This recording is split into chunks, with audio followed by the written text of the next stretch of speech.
Bom dia de novo, pessoal. A gente vai começar agora o treinamento de finanças pessoais com o Gabriel e o João Vitor.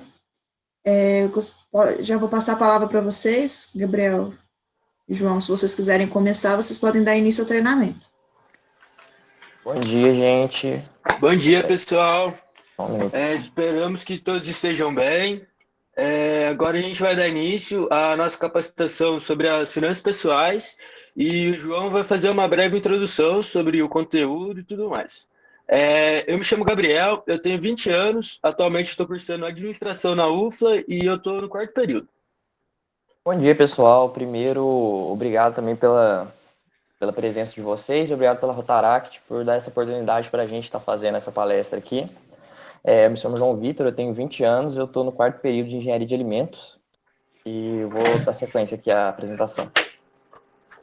A gente veio falar sobre finanças pessoais para vocês, porque a gente acredita que isso é algo que é muito importante hoje em dia, é inerente a qualquer pessoa, que todo mundo deveria saber isso.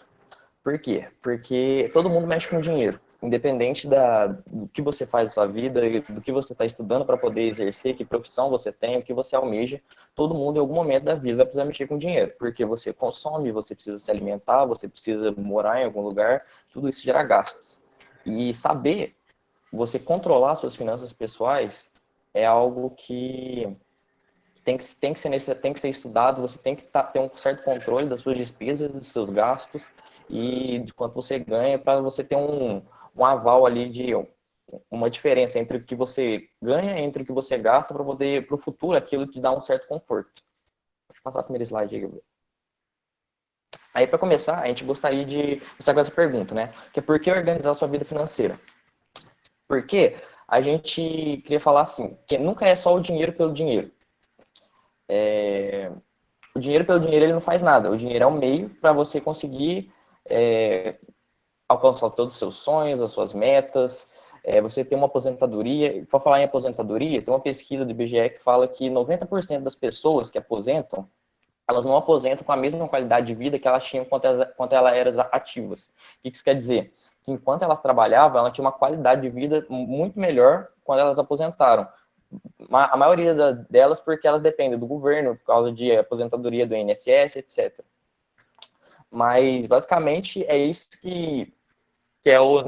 por isso que as pessoas buscam organizar sua vida financeira, para ela realizar aquele sonho de ter alguma coisa material, ter aquela casa própria, ter aquele carro, ou então aquele sonho de conhecer um outro lugar, conhecer um outro país, fazer uma viagem e ter um conforto na vida, ter uma qualidade de vida no futuro sem precisar estar nativa 100% do tempo, né? Sem precisar trabalhar com 80, 90 anos. Deixa eu passar aí.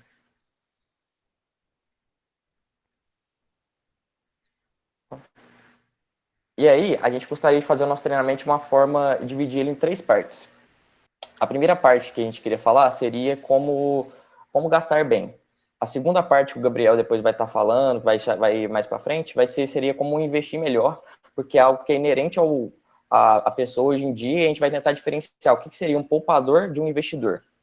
E a última parte, a gente vai falar ainda mais para frente no final da apresentação, que seria como você pode ganhar mais. Porque às vezes, mesmo você gastando bem, você otimizando toda a sua renda e fazendo todos os seus gastos conscientes, ainda não é o suficiente. E aí que entra a parte de ganhar mais, porque é a sua única escolha, né? E a gente vai dar umas dicas aí que a gente acha importante. Mas falando nessa parte de gastar bem, tem essa outra pergunta aí, que é gastar menos ou gastar bem? Mas ela depende.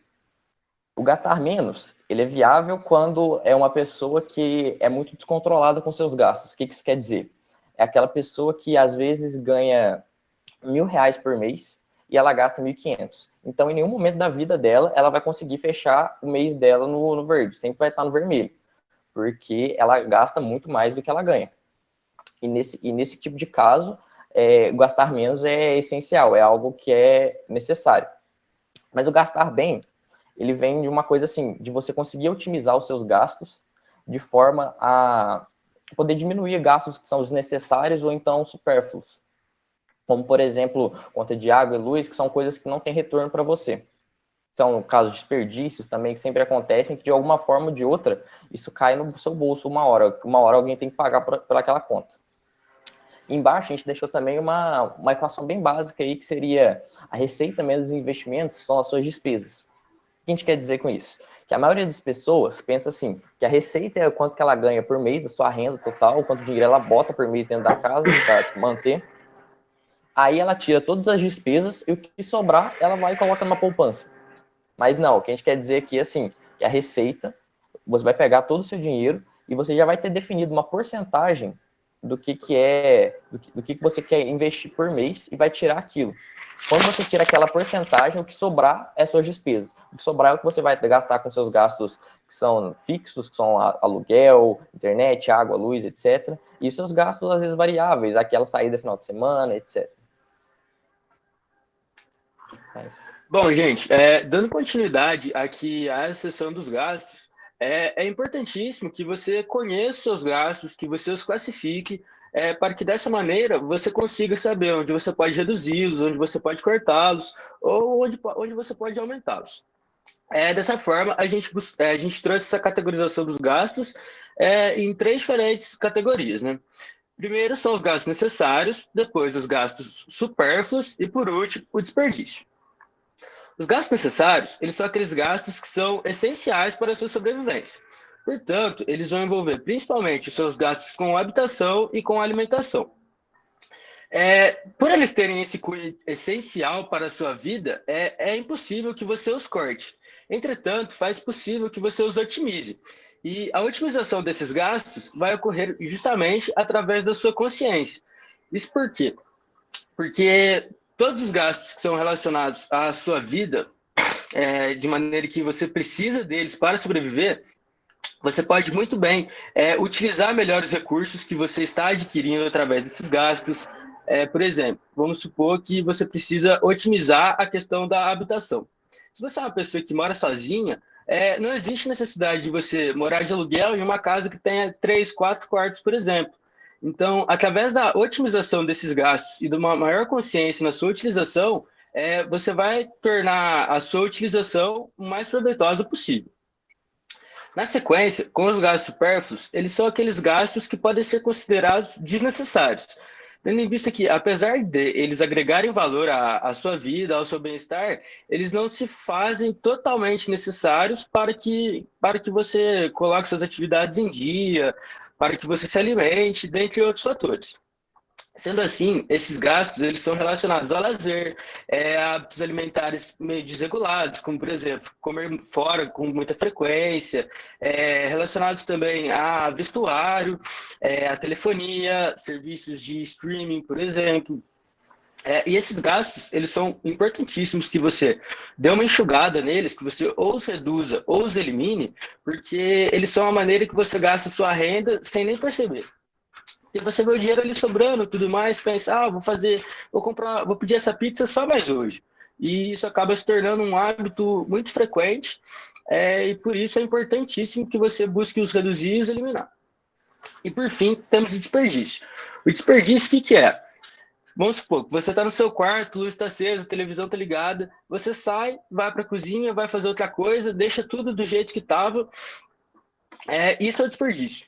Por quê? Porque você vai estar gastando dinheiro, vai estar gastando capital, além de estar desperdiçando recursos naturais, e não está tendo retorno para ninguém. Você está simplesmente queimando seu dinheiro. Então, é importantíssimo que a gente se atente a esse tipo de comportamento, para que a gente possa utilizar o nosso capital da melhor forma possível. Portanto, o desperdício ele precisa ser eliminado se você deseja ter uma vida financeira controlada. Agora, a gente vai falar de um tópico bastante importante, também relacionado à vida financeira, que é a questão dos juros. No mundo, existem dois tipos de pessoas. Existem as pessoas que pagam juros e as pessoas que recebem juros. E, atualmente, principalmente pelas modalidades que os bancos e instituições financeiras aplicam, muitas pessoas pagam juros e, ainda por cima, pagam juros compostos. E o que são os juros compostos? A gente deixou a fórmula no slide para vocês darem uma olhada, só que o que torna o juro composto tão benéfico para quem o recebe? É justamente esse N pequenininho que está em exponencial. Esse N, ele representa o tempo. E, diferentemente do juro simples, que a taxa, que é esse, vai incidir apenas sobre o capital inicial, o N vai incidir sobre o capital que vai se acumulando. Portanto, os juros compostos ele tem um efeito de bola de neve. Sendo assim, o seu retorno é extremamente maior, exponencialmente maior, baseado no tempo em que essa taxa do juro vai ser cobrada. Por isso, para que você consiga controlar e ter uma vida financeira saudável, é de extrema importância que você quite suas dívidas. Por quê? Porque enquanto você está inserido nesse mundo de dívidas, de endividamento, de inadimplência, você vai continuar pagando juros compostos por bens e recursos que você ou já utilizou, ou já estão utilizando, já estão perdendo valor, que futuramente você vai precisar adquirir bens novos. Então, faz muito importante que você quite suas dívidas justamente por isso, porque vai ser uma maneira de você reduzir os seus gastos, tornando possível começar a receber os juros compostos. Aí vocês me perguntam, como que eu posso estar a favor dos juros compostos? Bom, isso a gente vai estar abordando em alguns tópicos mais à frente, principalmente relacionados aos investimentos. Mas é justamente devido ao fato de, a partir do momento que você começa a investir, o seu capital começa a render juntamente com os juros que são estabelecidos, dependendo da modalidade de renda que você optar. Dando sequência aqui à fala do Gabriel, uma coisa que se faz muito importante para a questão de finanças pessoais, contabilidade pessoal, é você ter que entender a sua realidade financeira. O que é isso? É você saber todas as suas condições, você saber quanto você ganha por mês, quanto você gasta, as responsabilidades que você tem, porque, por exemplo, uma pessoa que trabalha, tem que bancar, às vezes, uma família de 4 pessoas, não tem a mesma responsabilidade que uma pessoa que é sozinha e trabalha e se banca sozinha. Então, é tipo assim, ela trabalha para custear ela. É diferente de uma pessoa que trabalha para custear 4 pessoas. Isso também entra nas despesas ali, porque uma despesa de uma família de 4 pessoas é muito maior do que, normalmente, né, do que de uma pessoa sozinha. E tem também a questão da idade, porque normalmente pessoas mais novas, elas estão estudando para poder, sim, ter uma realidade financeira um pouquinho mais elevada, assim, poder se especializar e aderir mais ao mercado de trabalho e, assim, poder ganhar mais, ter uma melhor qualidade de vida. Então, isso, eu vou dar um exemplo, por exemplo, da minha realidade financeira, porque eu sou uma pessoa, eu sou estudante, eu tenho 20 anos, e boa parte da minha renda é proveniente ainda dos meus pais. Então, por exemplo, a minha responsabilidade é mínima, porque, de certa forma, a responsabilidade máxima vem dos meus pais, da minha família. A minha renda é proveniente também, a boa parte é deles, minhas despesas são baixas, porque eu moro em república, eu sou estudante de Lavras. Então, assim, é mínimo o gasto que eu dou, basicamente. E eu sou estudante, então, assim, pro meu futuro, isso vai fazer uma diferença. Porque agora eu estou vivendo com o mínimo, eu estou vivendo abaixo da minha renda ainda, para que no futuro, quando eu adentrar mais no mercado de trabalho, poder ganhar mais e aumentar a minha renda, assim eu consiga ter uma liberdade financeira talvez um pouco mais cedo do que a média. Por que isso é importante, você conhecer sua realidade? Porque muitas pessoas, às vezes, podem ganhar muito. Pode ganhar, às vezes, 15 mil por mês, que se ela não tiver conhecimento do que está entrando e do que está saindo de dinheiro, ela vai gastar os 15 mil. Então, assim, você conhecer, você saber que você tem que viver abaixo da sua renda para sempre sobrar alguma coisa, isso é muito importante, porque te diferencia mais da metade da população. Pode passar aí. E aí, como forma da gente poder saber, conhecer os nossos gastos, conhecer tudo que está entrando de dinheiro e saindo, tem que organizar o nosso orçamento pessoal, fazer a nossa contabilidade. E tudo começa com planejamento. Porque a gente precisa planejar, a gente precisa ter tudo ali certinho, o que a gente vai gastar, qual o X% do nosso salário que a gente vai gastar com custos fixos e com custos variáveis. E aí a gente tem que estar conhecendo eles. O que seriam esses gastos fixos que a gente tem? Os gastos fixos seriam, por exemplo, aquilo que você tem que pagar para sobreviver todos os meses. A conta de água, luz, internet, aluguel, alimentação, porque sem isso, às vezes, você não consegue sobreviver. E os gastos variáveis, assim como o Gabriel falou, é tudo aquilo que você, às vezes, consegue diminuir, mas eles também fazem parte para você aproveitar o processo, entendeu? O processo da sua liberdade financeira, o processo da sua independência. E eles são importantes, claro, mas eles podem ser reduzidos. Por exemplo, você não precisa sair todo final de semana, todos os dias, não precisa almoçar todos os dias em restaurante. E isso todas são formas de você diminuir todos esses custos que você faz. E para fazer isso, a melhor forma é você tomar anotação. Seja escrevendo, um dos melhores métodos ainda é o papel, mas também ainda tem a parte de planilhas. É um pouco mais complicado, só que hoje na internet, se você procurar, você acha vários exemplos de planilhas que fazem seu orçamento, você só tem que lançar lá tudo em valores só, tudo que você está gastando e tudo que você está ganhando, desde o papel higiênico ali a tudo. Já vem pronta a planilha. E também esses apps de contabilidade pessoal. E aí eu vou mandar aqui no chat um que a gente quis indicar para vocês, que é o Organize. Ele é muito bom. Ele é um aplicativo lá que você vai lançar todos os seus custos fixos, ele por mês já vai colocar na data lá certinho, ó, você tem que pagar isso aqui tal dia, e o dia que você ganha, o dia que você recebe, seu dinheiro vai estar lá, e ele fala assim, ó, o seu aluguel esse mês deu X% da sua renda. E às vezes você pode definir lá também, por exemplo, eu quero gastar 30% da minha renda com o aluguel e com as contas básicas, etc. Se passar, por exemplo, a 35%, você vai conseguir ver e falar assim, putz, será que eu estou fazendo uma coisa certa? Será que eu não deveria, às vezes, me mudar para um outro lugar que eu gastaria menos e poderia usufruir mais desse dinheiro?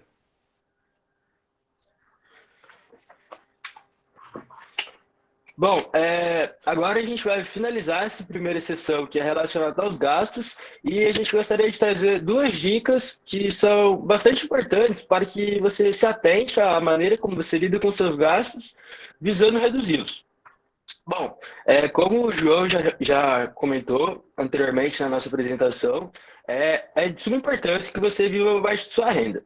Assim como a gente apresentou lá atrás, aquela equação do renda menos investimentos igual a despesas, tem gente que lida com a renda como se fosse despesa menos renda e é o que sobra no fim do mês. Então, por isso, as pessoas têm um saldo negativo, têm situações de inadimplência. E a matemática básica, se você gasta mais do que você ganha, você em algum momento vai ter que acabar lidando com isso, e são situações bastante desagradáveis.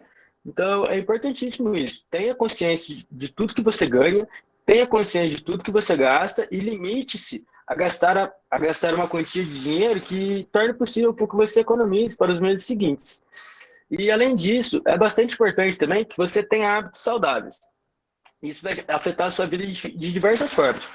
Por exemplo, você que vai para a faculdade ou para o trabalho, ou a localização que for, independente disso. Existe uma grande diferença entre você ir a pé, entre você ir de bicicleta, entre você ir utilizando transporte público, entre você ir de carro, de moto. Então, nesse exemplo em específico, por exemplo, para você que vai a pé, que vai de bicicleta, além de você economizar, você é um hábito saudável para si, para o seu corpo, te faz bem, te torna mais disposto, melhora o seu bem-estar. E, além disso, futuramente, isso também trará bons frutos, tendo em vista que suas despesas com hospitais, remédios, consultas e tudo mais vão ser inferiores justamente devido ao estilo de vida saudável. Por isso que é bastante importante que também correlacionado a essa área de gasto, você tenha bastante atenção aos seus hábitos pessoais, principalmente relacionados à saúde, como alimentação, atividade física, porque lá na frente o retorno disso hoje vai ser bem grande. E partindo disso, da redução de gastos, da sobra de capital para os meses posteriores, faz possível que você passe a constituir a sua reserva de emergência. O que seria essa reserva de emergência? É um dinheiro que você vai guardar lá todo mês para o caso de acontecer alguma ocasionalidade inesperada e para que você tenha o dinheiro necessário para lidar com essa ocasionalidade. Então, ela é importante justamente devido a isso. Por exemplo, agora na pandemia, com o desemprego aumentando bastante e tudo mais, o comércio sendo desestimulado, principalmente graças ao isolamento social, à alta do dólar. Todos esses fatores são bastante agravantes para uma pessoa que, por exemplo, perde o emprego e não tem uma reserva de emergência. Por isso que você deve constituir essa reserva com o dinheiro que vai sobrando de mês a mês e estar preparado para lidar, por exemplo, com as suas despesas pessoais de 6 meses, de 12 meses. Então, você que tem um gasto mensal de R$1.000, bastante importante que você tenha uma reserva de, por exemplo, R$6.000 para que você consiga lidar com 6 meses da sua vida sem nenhum dinheiro entrando, sem nenhuma renda. Então, essa reserva de emergência é justamente para te dar segurança e para te tornar capaz de lidar com situações inesperadas que podem vir a acontecer. Bom, agora a gente vai dar início ao segundo bloco da nossa capacitação, que também é de suma importância para a vida financeira de todos nós e se relaciona aos investimentos, né? Por que investir? Bom, como vocês podem estar vendo nessa imagem, considerem ela como uma analogia. Essa árvore são vocês, a vida financeira de vocês, é o futuro de vocês. O investimento que você começa hoje, através de estudos, de diversificação, de diversas análises também, ele, no futuro, ele vai te trazer retornos imensuráveis, dependendo da assertividade que você tiver, além de você conseguir constituir um patrimônio. E esses dois fatores, eles são de extrema importância para nos trazer estabilidade, para nos trazer segurança. Porque dependendo do caminho que as nossas vidas tomarem e tudo mais, você vai ter ativos financeiros que vão te proporcionar uma renda passiva e, querendo ou não, vão te deixar um pouco mais tranquilo quando as contas chegarem. Porque você sabe que você vai ter um patrimônio ali que você pode contar se precisar, que você pode vender. Você sabe que vai ter uma renda fixa justamente por conta dos juros compostos. Então, investir é extremamente importante justamente por isso, porque vai tornar a gente mais preparado e mais seguro para o nosso futuro. Aí agora, para a gente começar essa parte de investimento, a gente vai abordar 3 tópicos um pouquinho mais teóricos, assim, que vão ser a poupança, a Selic e o CDI. Inicialmente, a gente vai falar sobre a poupança, justamente pelo fato dela ser a modalidade de investimento mais conhecida e mais praticada aqui no nosso país. A poupança, como muitos devem saber, é um serviço que você contrata junto a um banco, você deposita o seu dinheiro lá e ele fica lá paradinho, rendendo. Quando você precisa, você vai lá, saca, e isso é justamente a liquidez que a gente colocou aqui, a liquidez diária. Você vai, saca, sem nenhuma dificuldade, sem nenhum problema, e ele fica lá rendendo enquanto você não mexer. Isso se configura como uma aplicação de renda fixa. Por quê? Porque você vai contratar o serviço e você já sabe quanto de juros que ele vai render. E isso dificilmente isso vai variar, ainda mais com relação à poupança. E justamente pelo esse rendimento fixo, ela agrega muita seguridade. E além disso, ela também tem bastante segurança devido a esse fundo garantidor de crédito. O que é esse fundo garantidor de crédito? Ele é um mecanismo criado pelo governo, pelo Banco Central, para trazer mais tranquilidade para a gente, para o consumidor. Por quê? Caso um banco venha a falir, venha a encerrar suas operações e você tenha dinheiro aplicado na poupança, o Fundo Garantidor de Crédito, o FGC, ele garante que se você tiver uma aplicação de até 250 mil, você vai receber o seu dinheiro de volta. Isso devido a justamente esse mecanismo criado pelo governo. E para finalizar a questão da poupança, o rendimento dela. Como que ela rende? Por que ela rende? Ela rende justamente devido às taxas que o governo estipula para ela render mensalmente, né? E ela rende de 2 maneiras. Uma, se a Selic, que é o que o João vai explicar na sequência, estiver acima de 8,5%, e a outra é se a Selic estiver abaixo de 8,5%. Com a Selic acima de 8,5%, a poupança vai ter um rendimento mensal de 0,5%. Então, anualmente, vão ser 6% que você vai ter de rendimento sobre o seu capital, com bastante segurança, sem fazer nenhum esforço, só pelo seu dinheiro estar lá. E a outra forma que a gente está vendo hoje em dia no nosso país é com a Selic abaixo de 8,5%. Aí, com a Selic abaixo de 8,5%, a poupança vai render 70% da Selic mais a taxa referencial. A taxa referencial é uma taxa que foi criada justamente para entrar nesse mecanismo de rendimento da poupança, só que desde 2018 a taxa referencial ela está zerada. Então a poupança só está rendendo os 70% da Selic. Agora dando continuidade ao que o Gabriel estava falando, falar sobre a Selic. Selic é muito comum a gente ouvir ela em noticiários, ou então para quem é mais atento a notícias do mercado financeiro, também já ouviu falar. Mas o que é essa taxa Selic? Bem, essa sigla significa aí Sistema Especial de Liquidação e Custódia, mas o que ela representa? Ela é a taxa de juros do nosso país. Então, assim, todas as taxas de juros que a gente tem, que são do nosso dentro do nosso país, são relacionadas a ela. Por exemplo, o CDI, que o Gabriel vai falar depois, que ele é uma taxa de juros que é decorrente da transição entre bancos ela é uma taxa que é fixa entre os bancos do Brasil. E a poupança, por exemplo, o rendimento dela é todo atrelado a essa taxa de juros. É muito comum a gente ouvir falar, por exemplo, em jornais assim, nossa, a taxa Selic caiu mais 0,5%, ela está na sua mínima histórica, ela está na sua máxima histórica, e hoje em dia, hoje atualmente, ela está a 2% ao ano. Então, o que significa isso? Se você lá tem seus R$ 100 investidos lá rendendo a Selic ao ano, e no final do ano você vai ter 102. É basicamente isso. E quem define isso, quem define a taxa que ela vai ficar, quanto que vai render por ano, é o Copom, que é o Comitê de Política Monetária. E eles definem isso, definem quando ela vai cair, quando ela vai subir, na tentativa de aquecer ou esfriar a economia do Brasil. Por exemplo, uma taxa de juros muito alta faz as pessoas investirem mais seu dinheiro em aplicações de renda fixa e deixarem ele lá parado. Por exemplo, é só a gente ver como que era o histórico da Selic há 20 anos atrás, há 25 anos atrás, que já chegou a bater 25%. Então, assim, em um ano você fazia um quarto do seu patrimônio simplesmente deixando ele lá, tendo ele tudo garantido, porque é uma aplicação extremamente conservadora, porque ela está atrelada à taxa de juros do país. Então, a chance dela te falir, quebrar, é a chance do país quebrar. Isso é 1000 vezes mais difícil do que um banco, por exemplo, quebrar. E quando a Copom ela decide abaixar essa taxa de juros, é uma tentativa de fazer as pessoas saírem dessas aplicações de renda fixa ou entesourarem esse dinheiro, que é o ato assim, deles pegarem o dinheiro em espécie para eles e investirem no seu negócio próprio, empreender, ou então investir no mercado de renda variável, no mercado de capitais, em ações, fundos imobiliários, etc.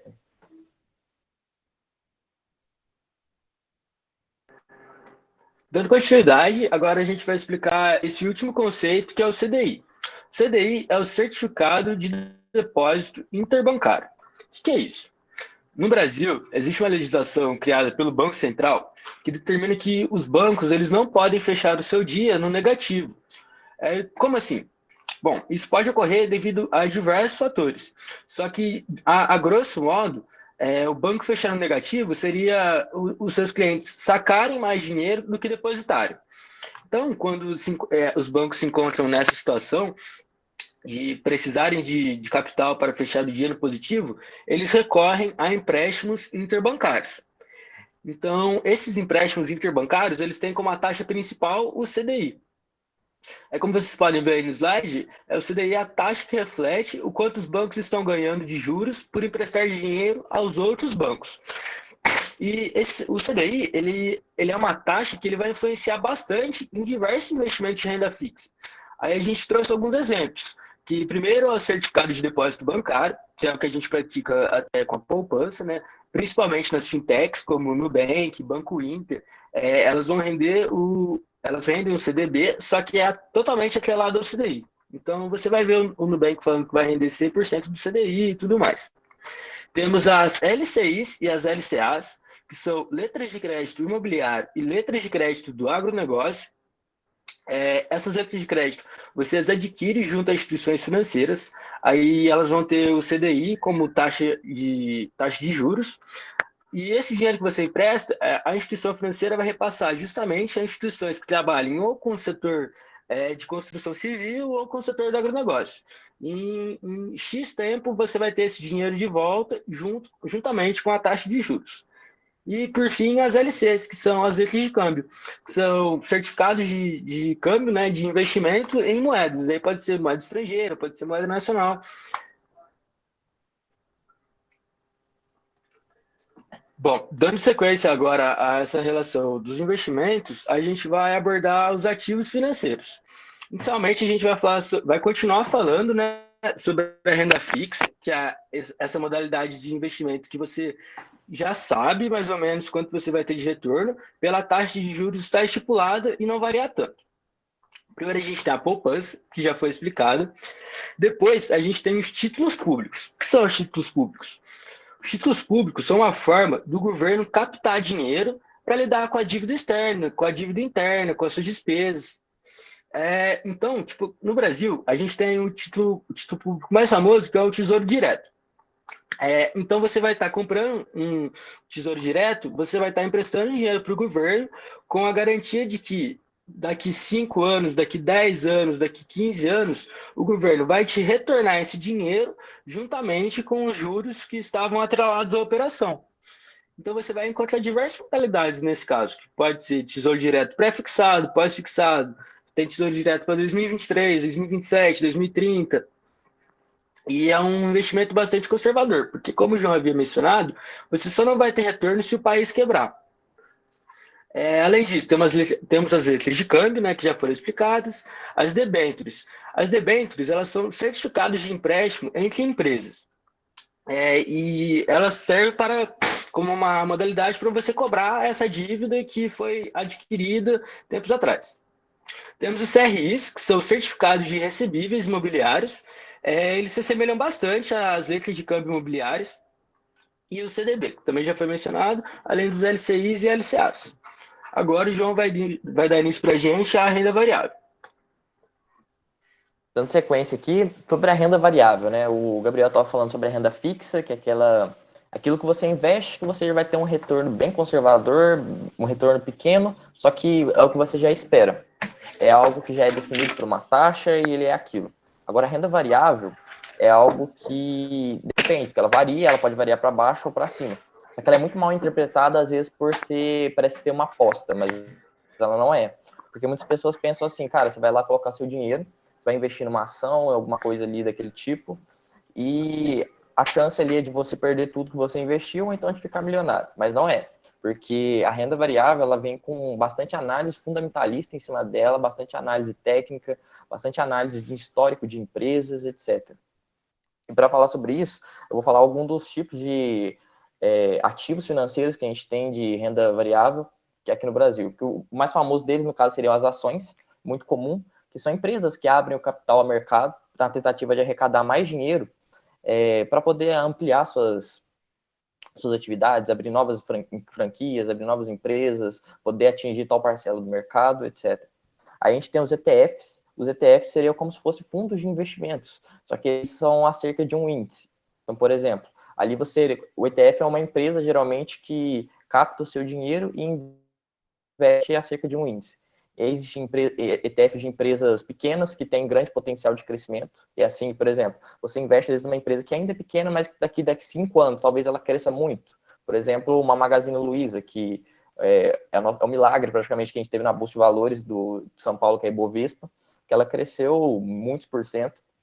E existem muitos tipos de ETFs, assim, existem ETFs que investem em empresas pequenas, ETFs que investem em empresas de outros países, por exemplo, dos Estados Unidos, de Hong Kong, da Coreia do Sul, da China, etc.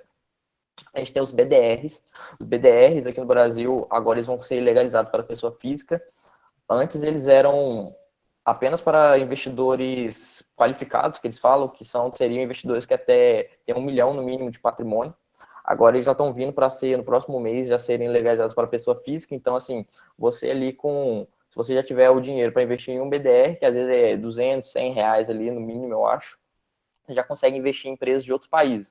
O que seria isso? Você compra uma ação, às vezes, de uma Apple, de uma Tesla, da Amazon, que são empresas grandes dos Estados Unidos. Você vai estar investindo em real numa empresa que é dolarizada. É uma forma de você expor seu capital à moeda mais forte do mundo hoje em dia. Aí os fundos de ações, que seriam empresas gestoras que criam uma carteira de investimento em ações, né, em renda variável, e pegam o seu dinheiro, ela capta o seu dinheiro e investe naquilo. Aí o que render, ela devolve para você, e o que rende a mais do que uma certa taxa que eles colocam, que é a taxa de performance, é o lucro delas. Os fundos imobiliários é uma boa forma para quem tem interesse em imóveis, etc., só que às vezes não tem, às vezes, o dinheiro para, às vezes, comprar uma casa para alugar, ou então comprar um comércio e tentar alugar aquilo, e não quer também se envolver no financiamento de uma casa, porque sabe que às vezes você vai pagar 2, 3 vezes o valor do imóvel. Os fundos imobiliários, eles são cotizados, né, eles são vendidos na Bolsa de Valores, você compra uma cota dela, existem cotas de até R$4, R$10, e elas pagam mensalmente os rendimentos, porque eles são provenientes de imóveis. Esses imóveis, os locatários têm que pagar aluguel. Aí, quando ele paga o aluguel, o fundo imobiliário, ele redivide aquilo de acordo com a parcela de cotas que você tem. Então, às vezes, assim, você paga ali um fundo imobiliário de R$10 e você ganha 7 centavos por cota. Se você tivesse R$20 daquilo, você ganharia 14 centavos. Então, é basicamente isso. É aquilo mensalmente recorrente, entendeu? E por último, a gente tem os fundos de multimercado, que seriam como se fossem fundos de ações. São empresas que fazem uma carteira de investimentos, você coloca lá o seu dinheiro, aí a empresa pega ela e investe, e a partir daquilo o que for de lucro, ela devolve para você, é uma forma de valorização. Mas ela tem uma diferença, porque ela já usa táticas mais arriscadas, alavancadas, e assim, ela tem uma chance a mais de não dar certo e de dar prejuízo em vez de lucro. Porque aí depende muito de uma análise da gestão, do gestor que está fazendo aquilo, tem que ter todo um estudo prévio antes de mexer com isso. Pode dar prosseguimento aí. Aí que a gente falou de renda fixa e renda variável, a gente veio falar sobre risco e retorno. Porque, como até o Gabriel estava falando de renda fixa, você não tem quase risco nenhum, porque o risco é você, o país quebrar, basicamente, quando é atrelado, por exemplo, a Selic. Só que o retorno dela também é mínimo. Hoje em dia a Selic está 2%. Às vezes uma ação ali que você estudou bastante, você teve, assim, o conhecimento para poder investir nela e ela valorizou, às vezes, 30% ao ano. Então, assim, é muitas vezes superior à taxa Selic hoje em dia. Só que tudo isso tem um risco. A gente trouxe esse gráfico, que é um gráfico do livro O Investimento Inteligente, do Gustavo Cerbasi. E ele relaciona, né, o retorno com o risco. E aí a gente consegue ver ali que o primeiro, que tem a renda fixa, que seria o menor risco, mas também o menor retorno. Aí depois já entra os imóveis, também os fundos imobiliários, eles encaixariam nisso, imóveis e fundos imobiliários. Depois as ações, seriam um pouco já mais arriscados, só que o retorno dela já consegue ser bem melhor, bem maior também. E, por final, o negócio próprio, que empreender é a melhor forma de você conseguir aumentar o seu patrimônio, é a melhor forma que você vai ter de conseguir multiplicar a sua renda, etc. Só que o risco também é muito maior, porque o risco é você quebrar e perder tudo, você ir à falência. Só que você pode multiplicar isso infinitas vezes e, sim, o céu é o limite, né? Bom, agora, para finalizar essa parte de investimentos, a gente vai recapitular, né, o que são os investimentos, e o João vai estar falando também sobre o que não são investimentos, mas muita gente considera que é. E vamos lá, vamos dar início. Primeiramente, a gente vai voltar no conceito de investir. O que é o conceito de investir? É bastante importante que isso fique bem fixo na cabeça de todos nós. Investir, você vai investir o seu poder intelectual, você vai investir esforço físico, você vai investir o seu tempo, sua disposição, seu dinheiro em alguma coisa que você acredite que vai trazer algum retorno no futuro. Então, você trabalha para isso, você investe seu tempo, você investe sua capacidade, seu raciocínio, visando um retorno futuro. Pode ser no curto prazo, pode ser no médio prazo, pode ser no longo prazo. Aí a gente parte disso para investir do ponto de vista financeiro. Do ponto de vista financeiro, na área das finanças, investir seria você adquirir ativos que lhe propiciem uma renda passiva.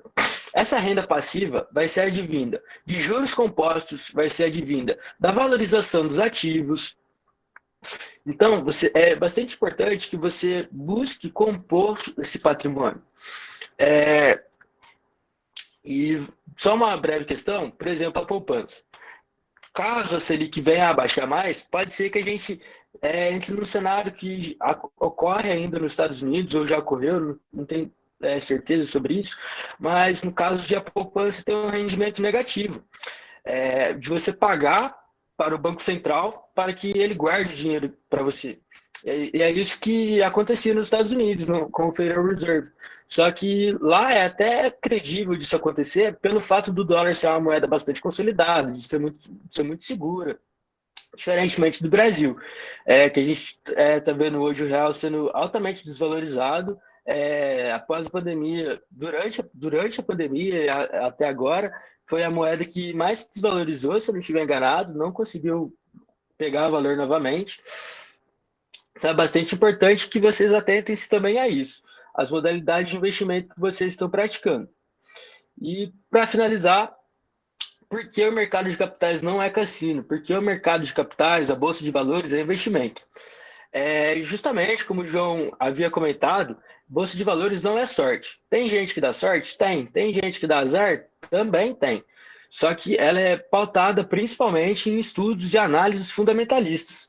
Ou seja, você deve buscar conhecer sobre o que o ativo que você está investindo, sobre o que ele se trata, o que ele faz, caso seja o mercado de ações. É importantíssimo que você saiba o setor que a empresa que você está se tornando um sócio, qual setor ele está inserido, o que ela produz, como ocorre a governança dela, se ela se preocupa com o meio ambiente, com a sociedade. Então, justamente por isso que a Bolsa de Valores não tem esse caráter de aposta, e sim de análise, de estudo. Porque você precisa saber os ativos que você está adquirindo. E agora o João vai dar continuidade falando sobre algumas modalidades que pessoas acreditam serem investimentos, mas na verdade não são. Bom, é muito comum, às vezes, a gente comprar alguma coisa e tentando justificar, falando assim, nossa, isso aqui vai valer porque isso aqui é um investimento em mim, ou às vezes alguma coisa, só que na verdade é um luxo. Um dos livros que inspirou a gente a fazer essa apresentação foi o Pai Rico, Pai Pobre. E, bom, nesse livro, ele fala muito sobre ativos e passivos. Os ativos seriam tudo aquilo que você compra que vai te gerar uma renda, e o passivo é aquilo que vai te dando ele te dá um gasto mensal, você tem um custo fixo a partir daquilo. E bem, ele fala lá que assim, que os pobres, eles compram passivos, então eles só geram às vezes mais gastos, o dinheiro que ele ganha, ele compra o passivo que vai gerar mais gastos ainda. A classe média é aquela que compra um passivo achando que é um ativo. Ela tenta se justificar, só que na verdade isso não acontece. E os ricos são aqueles que compram os ativos, só que aí esses ativos eles vão gerar uma renda para ele, e a partir daquela renda eles compram os passivos deles. Então assim, todos os gastos deles são provenientes de uma renda passiva que eles já tinham antes, uma renda que eles não precisam fazer nada, eles apenas deixam o dinheiro render. E entrando nesse ponto da classe média que ele fala, que seriam as pessoas que compram passivos, só que não sabem, compram passivos, só que tentam justificar sendo ativos. E existem dois que são muito comuns. Por exemplo, o carro. Um carro zero que você tira ali da concessionária, ele já desvaloriza de 15 a 20% ali só de você andar nele e tirar ele da concessionária. Você nunca vai conseguir vender um carro ali, quase nunca, né? É muito difícil você vender um carro no mesmo preço que você comprou. Além disso, você tem gasto com gasolina, você tem gasto com manutenção dele diária, troca de óleo, esse tipo de coisa. Quando você vai viajar, você precisa fazer uma revisão. Então, assim, é algo que te dá um gasto, a não ser que você trabalhe, por exemplo, de Uber, que você utiliza o carro todos os dias e ele te dá uma renda. Mas não, porque senão ele seria apenas algo que te gera gastos. Outra coisa é a casa própria. A casa própria é quando você tem a sua casa e você mora nela. Muitas pessoas acham que aquilo é um investimento, que você saiu do aluguel. Só que muitas vezes não, porque você tem uma casa, você tem um patrimônio ilíquido, né, que é o que eles falam, porque é um patrimônio ali que está preso. Às vezes você tem uma casa ali de 300, 400 mil reais, só que você não consegue vender aquilo, você não consegue transformar aquilo em espécie, ter aquele dinheiro na sua conta do dia para a noite. Para você vender, às vezes demora aqui anos, meses, e muitas vezes, às vezes você vende por um preço que é abaixo do que você comprou. Então, assim, é muito difícil você sair no lucro. E ainda tem a questão do financiamento de uma casa, porque tem gente que acredita assim, eu estou financiando a casa é minha. Não, enquanto você não pagar o financiamento, a casa vai ser do banco. A casa só vai ser sua depois que você quitar todas as parcelas do financiamento. E muitas vezes essas parcelas ainda dobram o valor da casa. Então, assim, é isso que seria a visão que o Pai Rico tenta falar, que o Robert Kiyosaki tenta falar no livro, que a classe média ela compra passivos achando que são ativos, tenta justificar.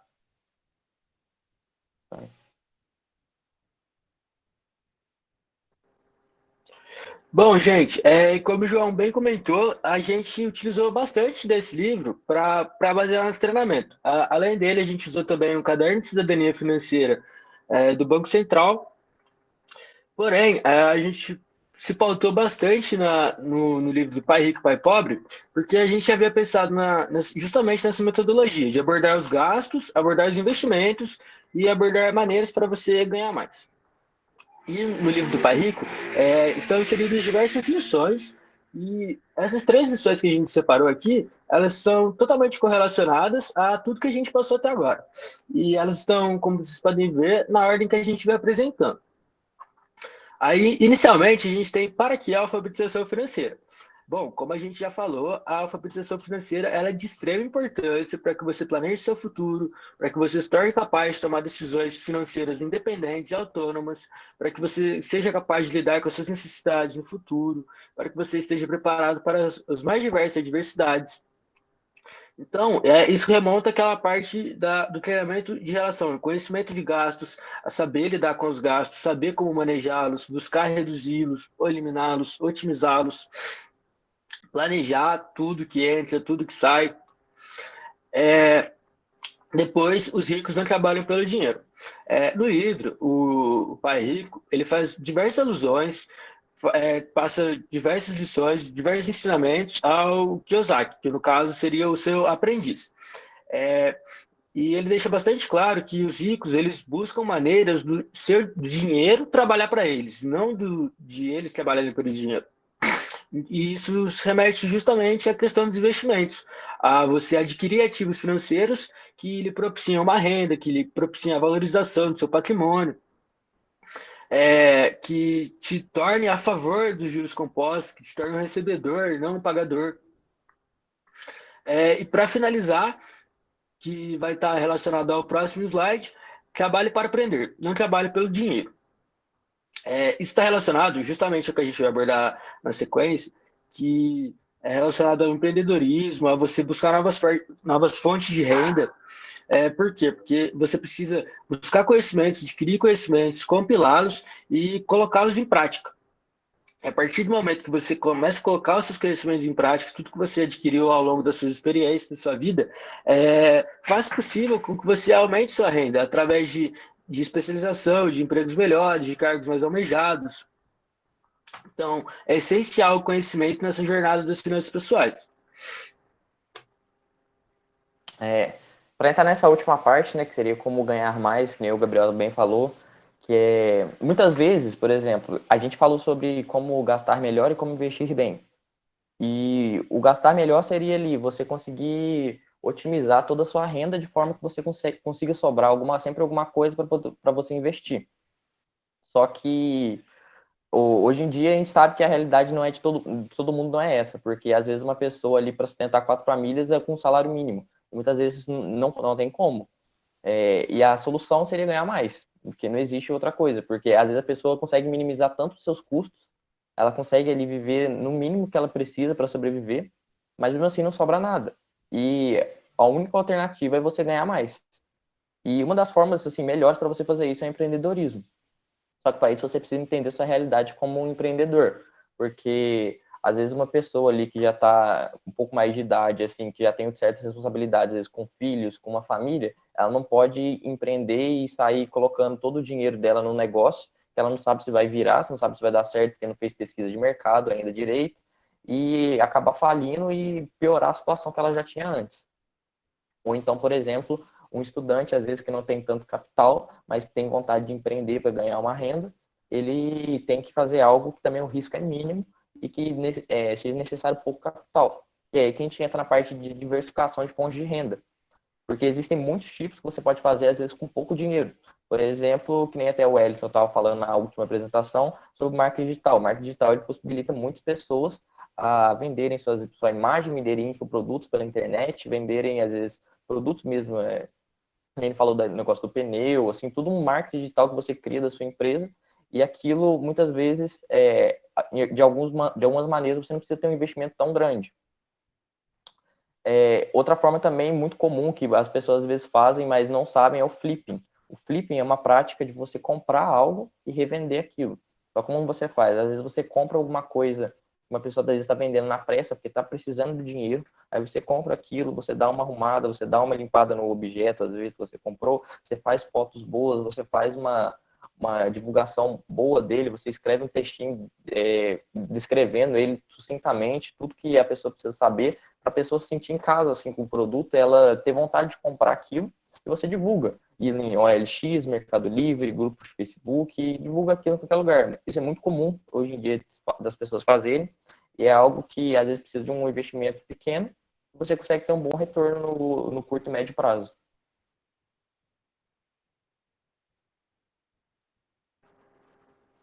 Bom, pessoal, nossa apresentação foi isso, então. que a gente preparou de conteúdo já foi apresentado. E para finalizar, a gente gostaria de ressaltar a importância de que vocês se atentem a essa questão das finanças pessoais.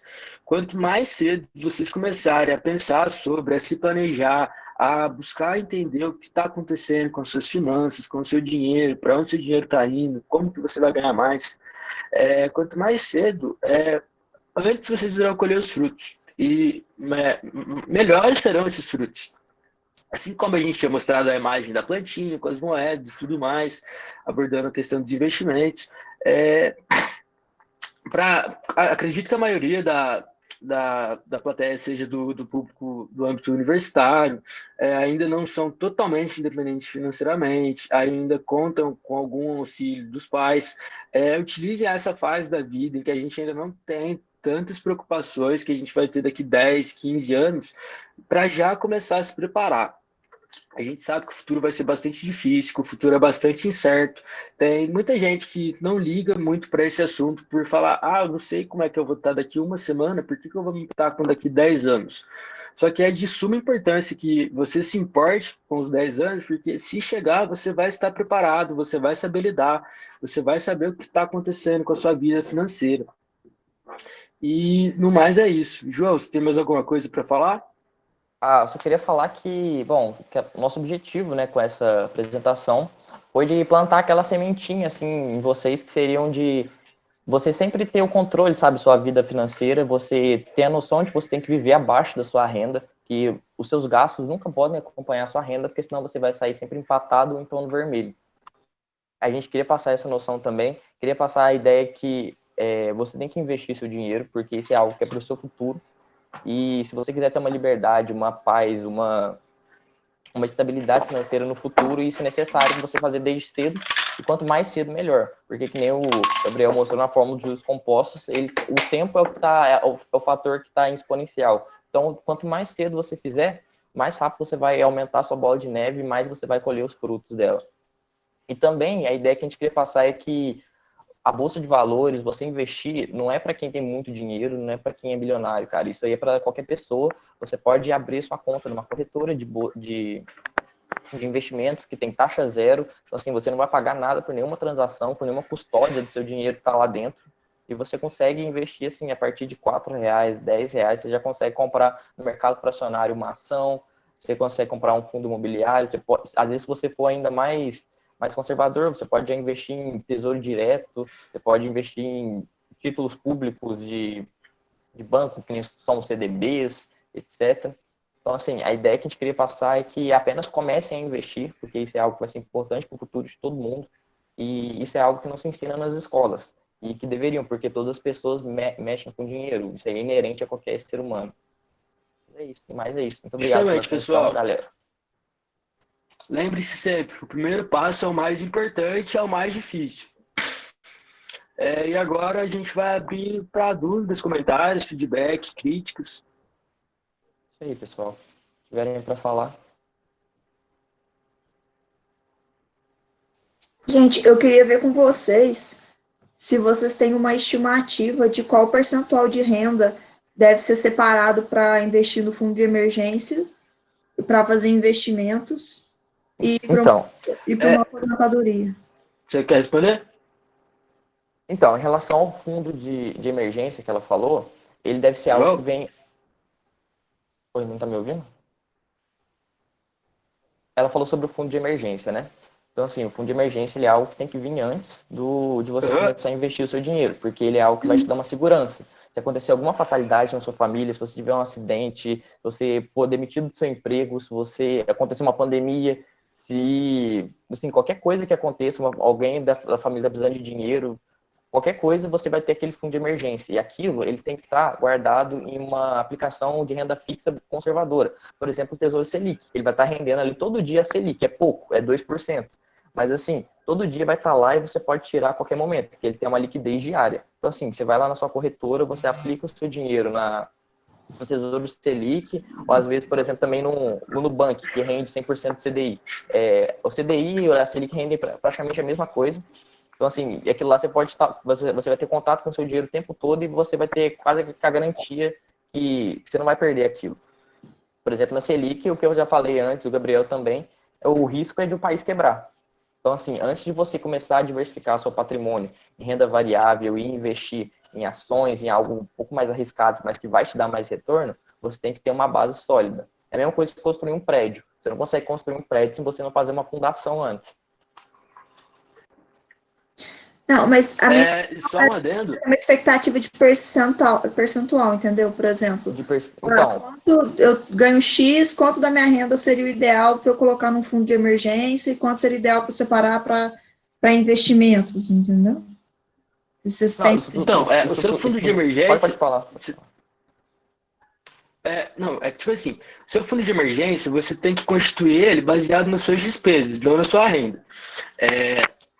Claro que ele está diretamente conectado à renda, só que você tem que saber o que você gasta mensalmente e pensar no horizonte de tempo para o qual você quer estar preparada para lidar com esses imprevistos, para lidar com o possível desemprego, com uma possível pandemia, a dificuldade que for, o obstáculo que for.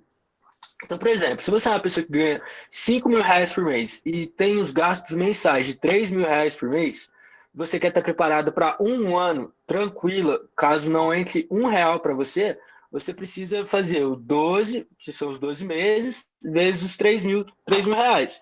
Então, para uma pessoa que tem uma despesa de R$ 3.000 por mês e quer ficar um ano sossegada, ela precisaria ter R$ 36.000 por mês na sua reserva de emergência.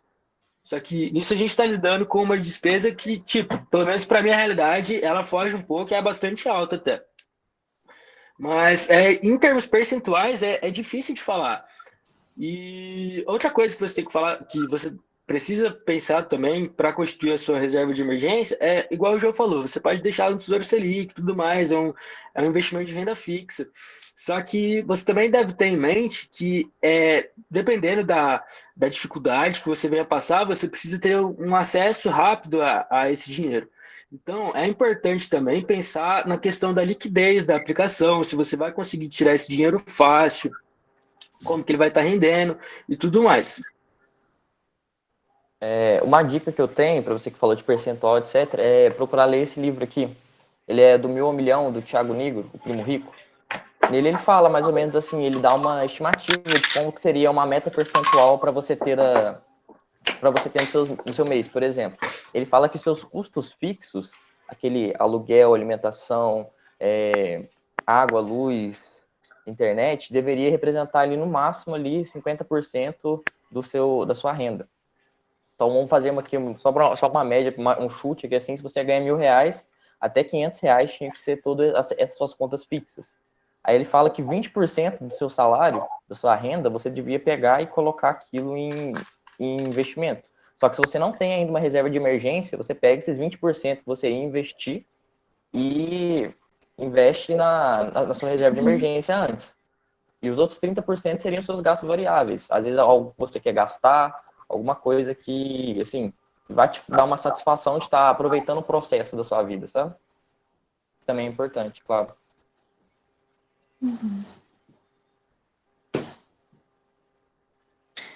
Uma coisa que funcionava muito para mim quando eu era estudante e funciona até hoje, parece até um pouco arcaico para quem nesse mundo todo de aplicativo, todo tecnológico, era separar o meu dinheiro no começo do mês em envelopinhos, assim, post-its, para eu visualizar aquilo que eu estava gastando e tirar aquilo que eu posso. Eu sempre me pago primeiro, né?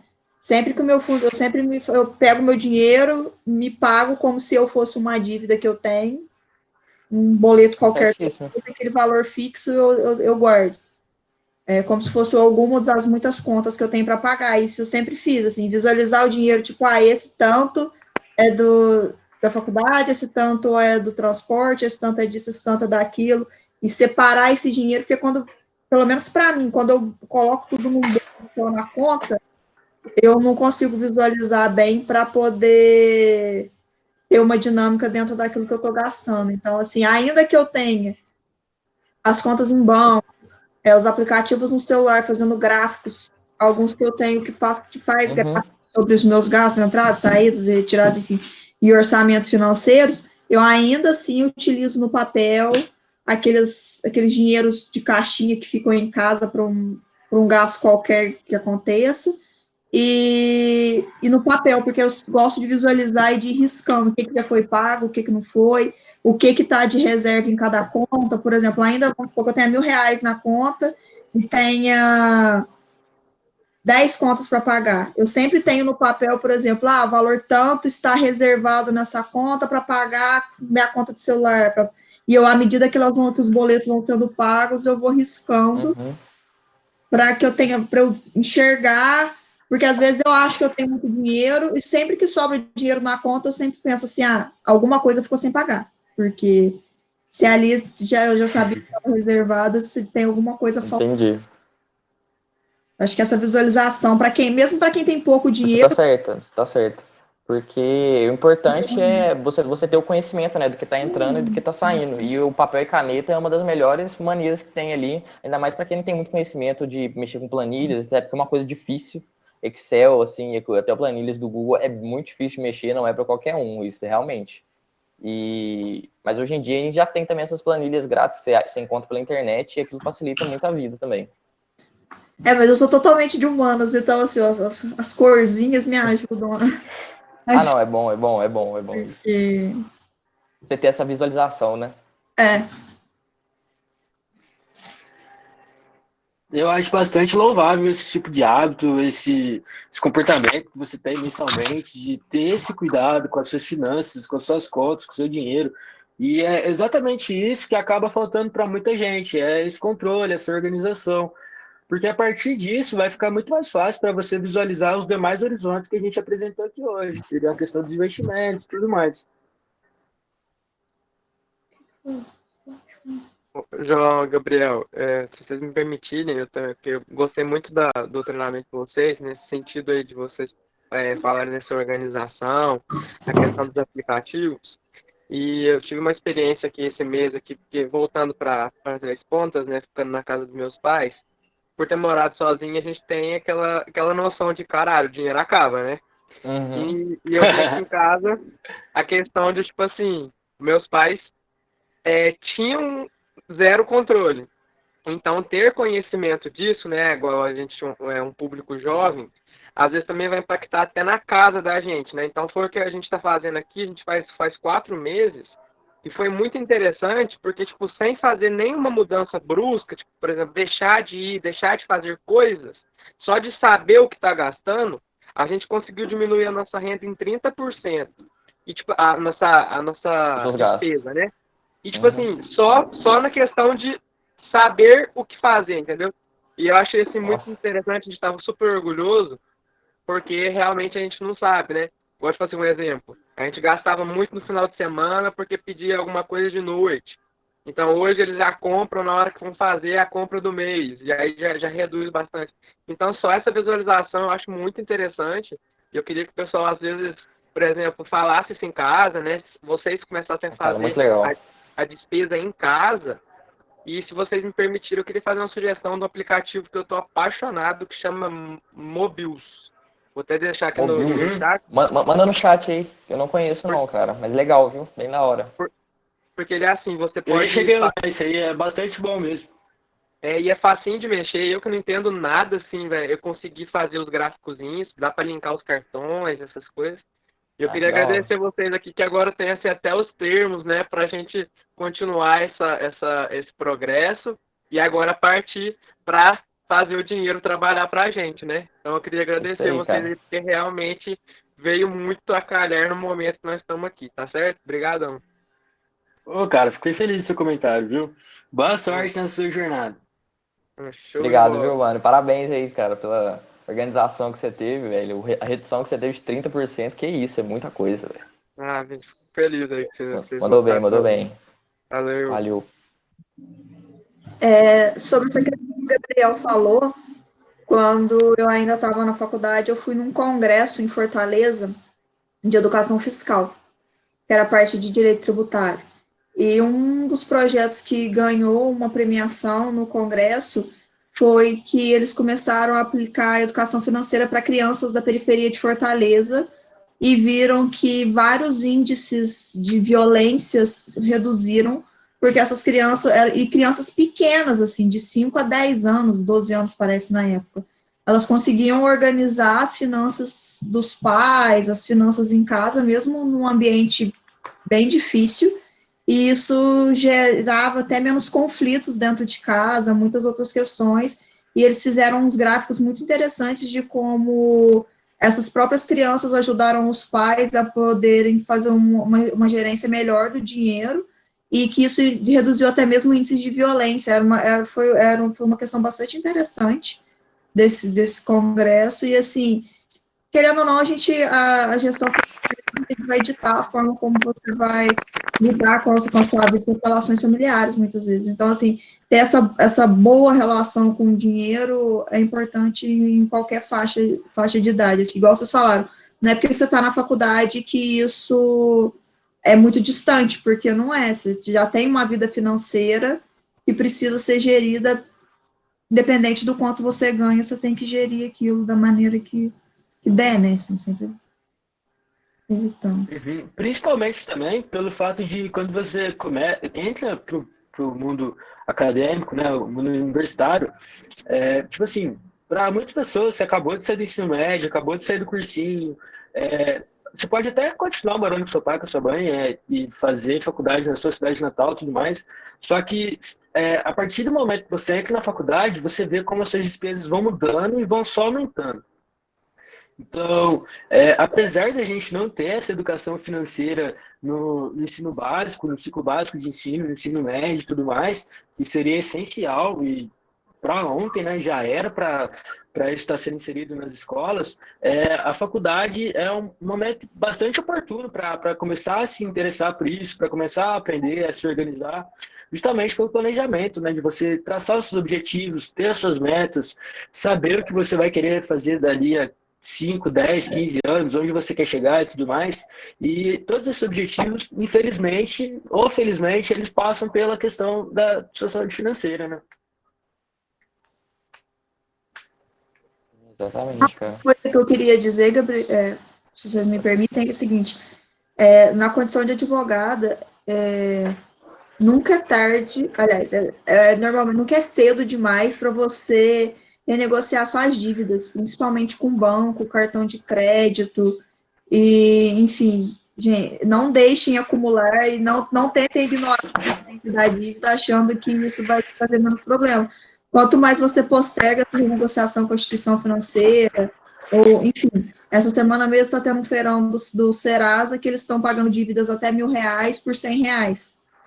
Então, assim, fiquem atentos a esses feirões. Os bancos têm muita tendência a negociar, e as negociações extrajudiciais sempre saem mais barato do que você ter que esperar para poder eventualmente. E, assim, Entendi. todo mundo hoje em dia tem um cartão de crédito, tem um cartão do Nubank, tem alguma coisa. Então, assim, a chance de você se endividar, se você não tiver um planejamento, ela é muito grande. E a chance dessa dívida te perseguir para o resto da vida é muito grande também. E os meios de acesso aos bens que a gente tem, enfim. Então, assim, não deixem acumular. Se você tem uma dívida, por menor que ela seja, você ignorá-la não vai fazer ela sumir. As pessoas têm a tendência de achar que, tipo, vou cortar o meu cartão de crédito, depois eu vejo o que eu faço com essa fatura. Não caia no rotativo do cartão, porque mesmo você sendo estudante, a gente passa por... É aí que a gente vai poder ter essa gerência. Se você começar uma vida profissional com nome sujo, é algo bem complicado. Até isso as empresas têm olhado hoje em dia na hora de contratar. Então, assim, cuidado com isso. E é algo também que desgasta, né, a pessoa. Ela já começar a iniciar a vida já com uma dívida por conta de uma má organização financeira, de estar usando cartão de crédito ali a rodo, e depois ficar pagando só o mínimo da parcela, e vai ver que aquilo lá vai virando uma bola de neve, e ela está ao contrário, né, dos juros compostos. Ela está pagando em vez de estar recebendo. Sim, sim. Aí, falem não, viu? As pessoas têm muita mania de pedir cartão de crédito emprestado, nome para comprar as coisas. Se a pessoa não tem organização financeira para poder ter sua própria linha de crédito, ela não merece confiança para você Já emprestar é algo para se crédito para desconfiar, ela. né? As pessoas muitas vezes se endividam porque emprestou cartão para amigo, porque, enfim, outras pessoas fizeram dívidas em nome dela. É algo que muitas vezes as pessoas têm medo de dizer não e perder uma amizade, mas aí você pode ter um problema pro resto da vida, coisas que não não necessariamente dependem de você. Verdade. Fila, Nilder aqui, se me permite só fazer uma observação. Primeiro, parabéns, viu, Gabriel e João Vitor, pelo conhecimento passado. E, pessoal, muito rico o que vocês passaram aí. Foi praticamente, assim, 50 minutos que passaram em 5 minutos. De tão importante e produtivo foi o que vocês passaram. O Gabriel comentou a respeito dessa importância, né, de quanto antes as pessoas aprenderem sobre a educação financeira. A gente tem um caso aí de Singapura. Singapura, as crianças lá a partir de 6 anos nas escolas já têm matéria, né, a respeito de como lidar com o dinheiro, e não é à toa que Singapura tem os melhores economistas do mundo.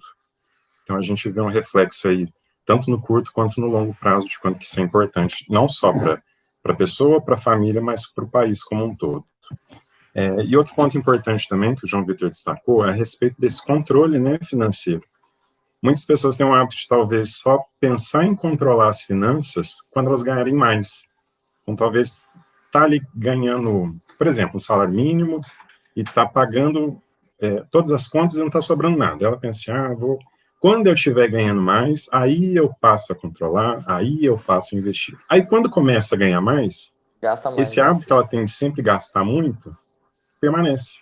Então, mesmo que a pessoa talvez esteja ganhando pouco, esteja talvez aí nessa realidade que a gente está hoje de pandemia, tendo somente o auxílio emergencial, mesmo a pessoa ganhando pouco, é muito importante que ela tenha esse hábito de controlar, seja as despesas, as receitas e investimentos, para que quando ela estiver também ganhando muito, quando ela estiver ganhando lá 5, 10, 15 mil reais, ela tenha esse hábito que ela já cultiva desde antes, desde quando ela está ganhando pouco. Perfeito, muito bem pontuado.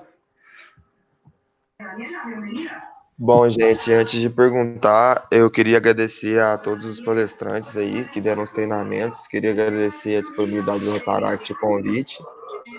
As palestras foram muito boas mesmo, e eu queria perguntar se vocês recomendam algum lugar para estar acompanhando o conteúdo e obtendo novas informações sobre relacionado a tanta questão de investimento como questão de finanças pessoais. Com certeza. Vou recomendar 2 e o João recomenda 2, pode ser, João? O quê? O que você quer que eu faça? Recomendar... Eu ia falar dos livros que eu já li e canal no YouTube, que também tem muitas pessoas que passam conhecimento muito rico, cara. O Primo Rico, velho, acho que muitos de vocês já devem conhecer. Ele é um cara que passa um conhecimento acima da média. É de graça, é só você ir lá no YouTube, você vai ver. Ele, por exemplo, ele investe todos os meses e expõe o que ele está fazendo todos os meses num quadro dele lá, ele faz rumo ao bilhão. Então, assim, ele mostra na prática tudo que ele faz com o dinheiro dele. Então, é só vocês verem. Se acontecer alguma coisa ele perder, ele vai estar mostrando ali. Mas se ele ganhar, ele está mostrando também o que ele está fazendo. Então, assim, isso é muito legal. Ele tem vários vídeos educativos também. Ele faz uns guias básicos para você investir em ação, para você, desde quando você criar sua conta numa corretora de valores, e tenta buscar sempre uma corretora com a taxa zero, porque às vezes você que está começando, que não tem uns aportes com a verba tão grande assim, é bom você procurar algo que você não precisa estar pagando custódia dos seus investimentos e nem estar pagando um assessor de investimentos às vezes, porque, por exemplo, tem a XP, que é a maior corretora que a gente tem no Brasil e da América Latina também. Ela é uma excelente corretora, mas os custos dela para você estar investindo são bem maiores, até porque você tem um assessor te acompanhando o tempo inteiro. Isso, claro, tem o seu lado bom, porque você tem uma pessoa ali que está praticamente te guiando, que está te ajudando, falando assim, você toma cuidado com isso aqui. Mas, assim, o conhecimento tá na internet, cara. Pode falar. Só te interromper rapidinho com relação a essa questão das taxas da XP, eu não sei se você viu, mas ontem o Benchimol, que é o proprietário da XP, ele soltou um comunicado que vai cortar as taxas da XP em 70% e vai zerar as taxas da Rico. Aí, então já é algo totalmente... E para quem tem conta no Nubank também, o Nubank essa semana adquiriu a Easy Invest, que é uma corretora. Então, com certeza vão sair novidades relacionadas a isso. E fiquem ligados que a Easy Invest é uma corretora bastante consolidada e tudo mais. Weber, agora com relação às recomendações, um portal de análise de investimentos que eu gosto bastante chama Suno. que é do Thiago Reis. Você pode acompanhar eles tanto pelo Instagram quanto pelo site mesmo. Inclusive, o Thiago Reis ele posta bastante conteúdo e ele responde a gente. Quem me deu esse toque foi o João. Mandei mensagem para ele ontem sobre reserva de emergência, ele respondeu. Thiago Reis, o nome, filmado. Da Suno Research. Ó. Só um minutinho, vou mandar no chat. Meu celular tá travando.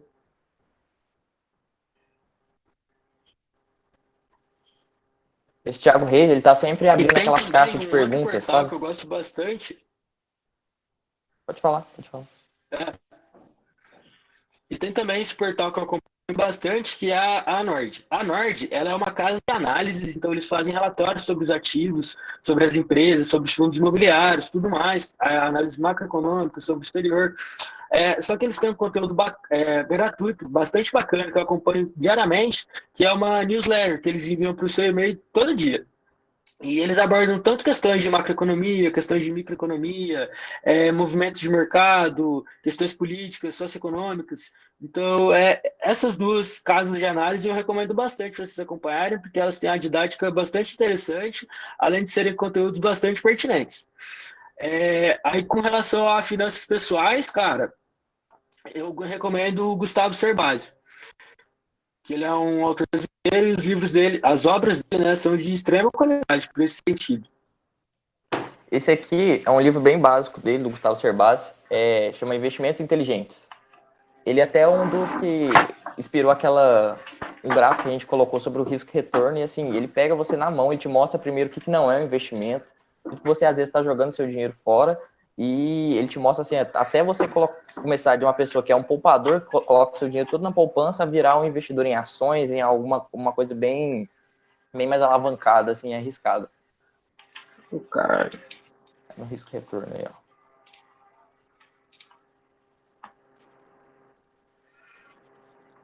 Tem outro também, que é um youtuber, ele é bem aproxima bastante assim da realidade de um estudante, assim, porque ele tem um canal que chama Jovens de Negócios, ele fala bastante sobre empreendedorismo e finanças pessoais também, investimentos, que é o Breno Perrucho.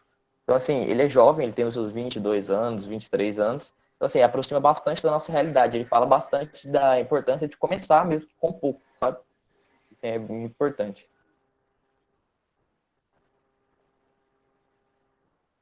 Mais alguma pergunta, galera?